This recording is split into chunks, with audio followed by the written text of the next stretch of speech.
અમાર ભૂરો છે ને, ભૂરાના લગ્ન થયા ને, લગ્ન પછી 15 દી થયા ને, તે ભૂરો ને બાપા બેઠા હતા. ત્યાં એક ભાઈ આવતા હતા. તે ભૂરાએ કીધું, બાપા કોણ આવ્યા? ભૂરાને મૂળ તો બીક હું કે તેડવા નથી આવતું ને કોઈ એમ. એટલે ઓલાએ કીધું, બેટા એ છે ને શેઠ આવે છે. શેના શેઠ? એ કે તારા લગ્નમાં જે આપણે સ્વીટ મીઠાઈ લાવ્યા ને એ ઉધાર લાવ્યા હતા. અને જો બેટા આમાં કેવું હોય, તારા લગ્ન થયા એટલે તારા ઘરમાં રાણી આવી અને મારા ઘરમાં ઉઘરાણી આવી. બેટા લગ્ન હોય ને એટલે દીકરાના ઘરમાં રાણી આવે, વરના બાપને ઘરે ઉઘરાણી આવે. ઓકે બાપા. કે બાપા પણ ઉઘરાણી? કે હા બેટા આપણે મીઠાઈના બાકી છે. કે કેટલા દેવાના છે? તા કે 35,000 રૂપિયા. તો ભૂરો પાછો તોતડો હતો, હામાં 5 લઈ ન લઉં તો ભૂલ્યો નહીં. અરે બેટા એનું ખાધું છે, હામાં થોડા નહીં, હામાં ન લઉં તો ભૂલ્યો નહીં. તમારે છે ને ચા પાણી પાઈને મને એટલું પૂછવાનું, હું પૂછું ને કે મહેમાન કોણ છે ખાલી પરિચય દેજો, અને હામાં ન બદકાવી લઉં ને તો ભૂલ્યો નહીં. ચા પાણી પાઈને પછી ભૂરાએ કીધું, બાપા કોણ મહેમાન છે? એ કીધું, બેટા આ છે ને આપણે જે આ ગુલાબ જાંબુ રબડી લાવ્યા હતા ને એ આ શેઠ છે, આ પૈસા લેવા આવ્યા. ઓલા રબડી ગુલાબ જાંબુ એ આપણે બધા જમ્યા, મહેમાન જમ્યા, આખું ઘર ઝાલા ઉલટી ત્યાં, બધા દવાખાને દાખલ થયા. આપણા ઘર પૂરતું 70,000 બિલ આવ્યું, મહેમાનના 1.5 લાખ રૂપિયા બિલ આવ્યું. અને એ આપણે દાવો કર્યો અને પોલીસ સ્ટેશનમાં ફરિયાદ કરી. અને આપણે પછી કીધું કે અમે હાજા થઈ જાય પછી બધું આ કરજો. અને પોલીસ ગોતે છે એ ધનગલી સાહેબને કરો ફોન, શેઠ ઘીરે જ આવ્યા છે, આગળ ઉપાડી લઈ ગોબો. ત્યાં તો શેઠનું આમ તેમ કહેવાય ધોચ્યું ઢીલું પડી ગયું. એવું ન હોય ભાઈ, એવું ન હોય બાપા. આમ જો એવું લાગે તો તમારા ઘર પૂરતા 70,000 આપી દો તો હાલે. ભૂલો કે તોય વાંધો નહીં, એટલું વાંધો નહીં.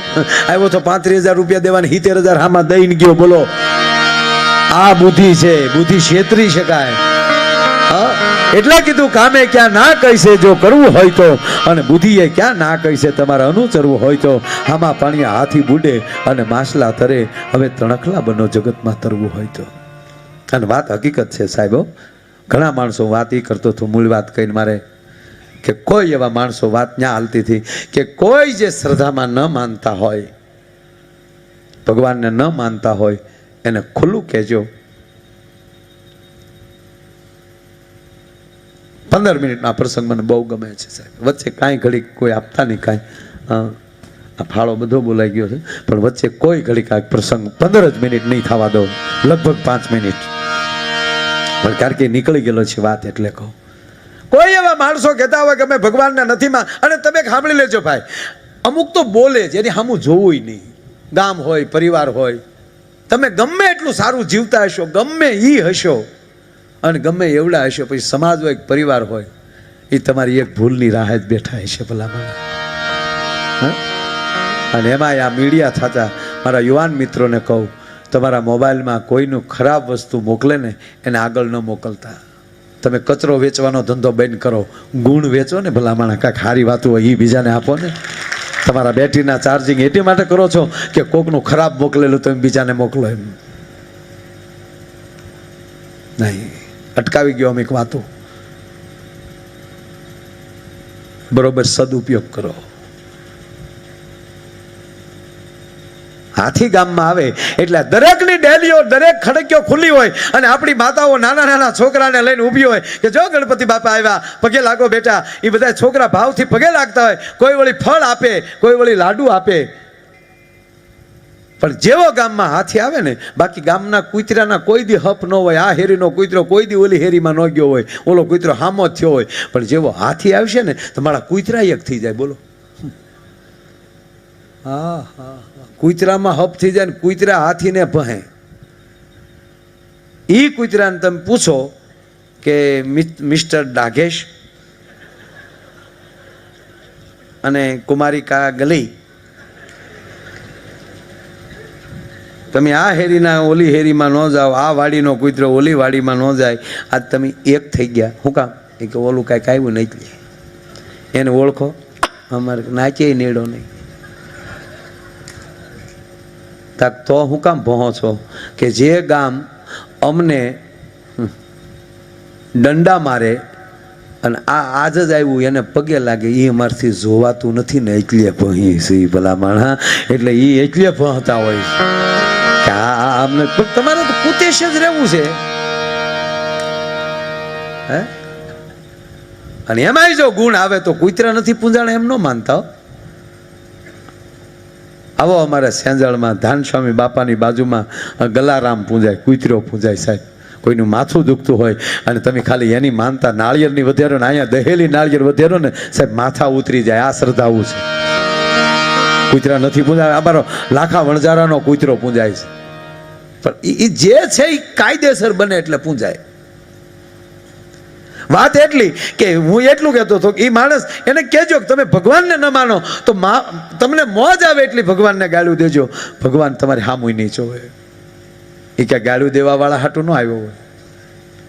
પણ એને પગે લાગીને એટલું કહેજો કે મહેરબાની કરી અને એનું ભજન કરતા હોય ને એનો સાળો કરતો નહીં, નહીંતર મારો બાપ એક પલ ભર ઊભો નહીં રહી. ભલા માણા એનું નામ લેતો હશે, એનો ભક્ત હશે. તું ભગવાનને ગાળ દે પણ નરસિંહાને ન રોવરાય. તું કૃષ્ણને ગાળું દે પણ મીરાને ન રોવરાય. એનો એક નાનો પ્રસંગ, રાવણને જે તે અભિમાન આવ્યું સાહેબ. રાવણ રામ કરતા ઉંમરમાં મોટા છે.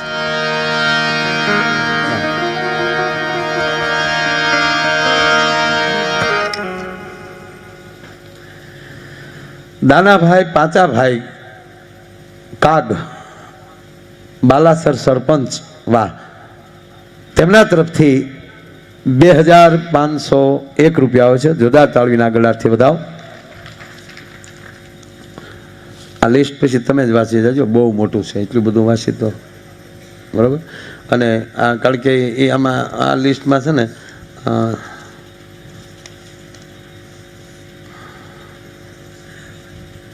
બહુ મોટું છે.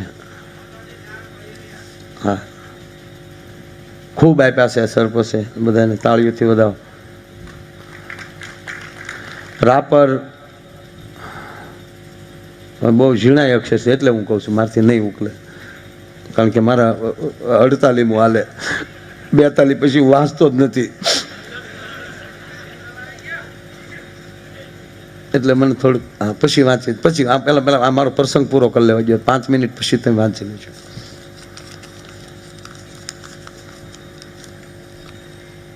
થોડુંક આમ લિસ્ટ હોય ને. ના ના, બહુ મોટું લિસ્ટ છે. ક્યાં પહોંચ્યા હતા આપણે? હે,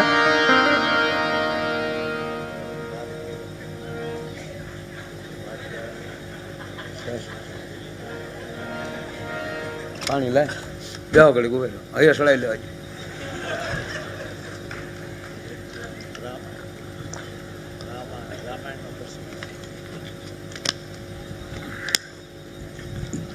રામ કરતા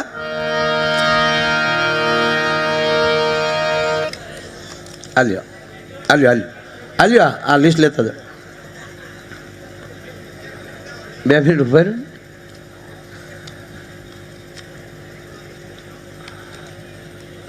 લાખનો આંકડો હોય ને તો અવશ્યમાં આવો તો એ વળી કંઈક કહેવાય તો રાવણ બરોબર ગણાય.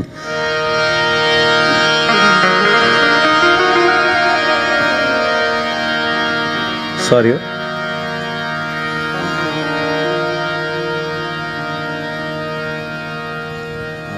હરીમાં લાવવું ત્યારે થાય ને. મને ખબર છે હું ક્યાં પ્રસંગે અટક્યો છું. પણ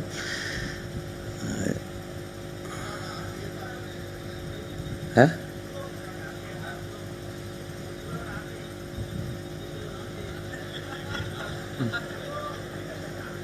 વાહ વાહ વાહ. કુતરો નથી, કારુનું પૂરું થઈ ગયું. ન્યાલી તમે લખતા હશો, એ પછી તો રાવણ સુધી વહી આવ્યો. વાહ, હા તમે મને સીંધી ગયો. હા વાહ, ખબર પડી ને ક્યારના લખતા થાય. કુતરો નાથી ગામમાં આવ્યા ચાર નહીં લખતા હતા. આપણે રાવણે પગ્યા ત્યારે માંડી લખી રહ્યા. બહુ સરસ. ના ખરેખર હું વાંચી જ જાત. મને વાંચવું આળે નહીં, પણ ઝીણા અક્ષર પડે છે. અને માયાજી સસમાના ટેવ મારી આંખને પાડ્યા નથી. નહીં ન હોજે તો ફાફા મારવા પણ વિજ્ઞાન અરે બધું નથી ભરવી ભાઈ. મારે મને ડૉક્ટર બાટલો ચડાવીને 5 વર્ષ જીવાડી દે એવો ધંધો મારે નથી કરવો. નહીં એટલે હું કામ એણે મોકલ્યા ને એ ધ્યાન રાખે.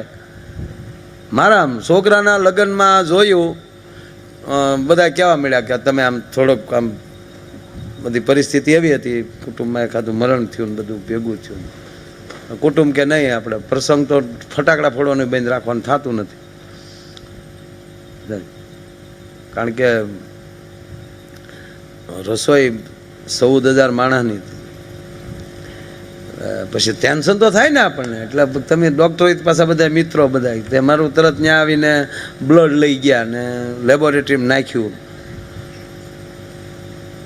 ખાનદાની દેખાડી, બોલો.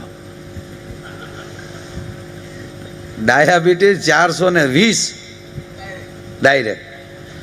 ડૉક્ટર કે 300 350 થાય એટલે દાખલ થવું પડે. મેં તમને કાંઈ વાંધો છે? મને કે નહીં. તો મને કાંઈ વાંધો નથી. એમાં હું બાપુની કથા સાંભળતો હતો. બાપુ ખબર જ નથી પડતી એ કાંઈ જેમ તેમ છે. કોને ખબર આ મને તકલીફ છે, અહીંયા છું રામદેવ કથામાં કીધું એણે, કોઈને 400ની માથે ડાયાબિટીસ હોય એ અચાનક જ્યારે 3 પતાહા ખાઈ જાય, શાબાશ આચર્યને અંગ પર ધરીએ જેમ ગુરુજી ગાય. તિયન 3 ખાધા. ડૉક્ટરને કહું માય, બીજે દી રિપોર્ટ આવ્યો સીધી 200ની અંદર. હે કીધું હવે રામ રસાયન તુમારે પાસા સદા રહો રઘુપતિ કે દાસા. ખોટા બળ ન કરાય, ભરોસે રહેવાય.